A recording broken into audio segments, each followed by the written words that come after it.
Natal dan Tahun Baru atau Nataru, beberapa bahan pokok di pasar tradisional mengalami kenaikan. Hal itu diketahui usai Wali Kota Banjarmasin Ibnu Sina bersama Tim Pengendalian Inflasi Daerah atau TPID Banjarmasin dan jajaran Forkopimda melaksanakan monitoring harga dan cek stok bahan pangan di Pasar Sentra Antasari pada Kamis pagi 15 Desember 2022.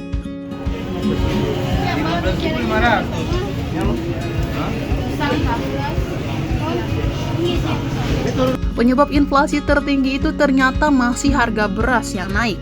Tadi cross-check di lapangan, beras Banjar itu harganya bahkan Rp15.000 sampai Rp17.000 per liter, ungkap Ibnu Sina usai monitoring. Ibnu mengatakan angka inflasi yang tinggi ini, kata dia, sebenarnya bukan tidak ada stok beras di pasar, bahkan saat ini terjadi surplus pada bapok beras. Tingginya harga beras lokal ini, ujarnya, Ibnu pun berharap masyarakat bisa mengubah pembelian jenis beras lain yang lebih murah.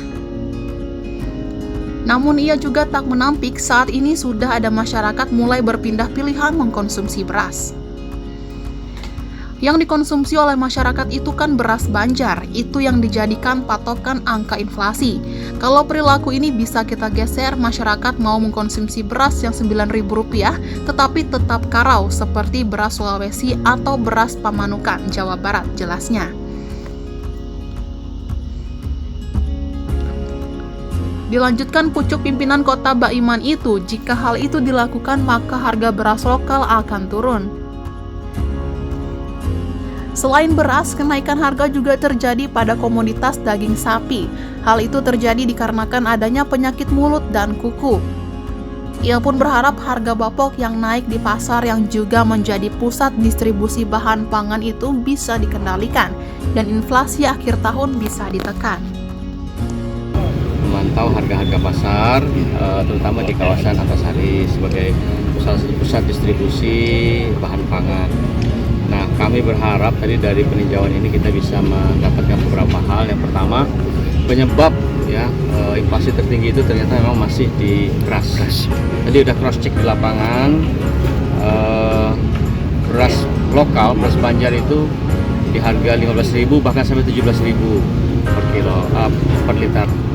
Nah, lalu kemudian terjadi pergeseran sebetulnya. Ini kan bukan berarti inflasi tinggi itu beras itu tidak ada di pasaran. Beras itu banyak di pasaran, bahkan itu surplus beras. Tetapi yang dikonsumsi oleh masyarakat itu beras Banjar. Nah, itu yang dijadikan patokan untuk angka inflasi. Nah, kalau kemudian perilaku ini kita bisa geser dan secara otomatis tadi karena tuntutan ekonomi sepertinya, masyarakat mau bergeser ke harga beras yang Rp9.000, Rp11.000 tetapi tetap karau.